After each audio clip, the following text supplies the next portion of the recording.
فاطمه ببین این ماهیه. خب تو این ماهیه، هم ماهیه هم نیگوه. خب یه بستم اینجا جوجه کبابیه، جوجه کباب آماده است. خب اینا رو میبری پایین خونتون. خب آبجی عمه میان برات درست میکنن باشه. آره میان درست میکنن با هم دیگه. ببین من باید برم پیش مامان نینی که به دنیا بیاد. خب باید برم دیگه.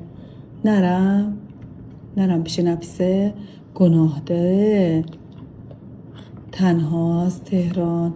بعد من باید براش غذا درست کنم، الان نمیتونه راه بره. دیدی که نینی داره؟ دیدی؟ خب الان ببین نگاه کن فاطمه، بعدش میایم اینجا. خب مهمون میاد خونمون، تو باید چای بیاری، کمک آجی کنی.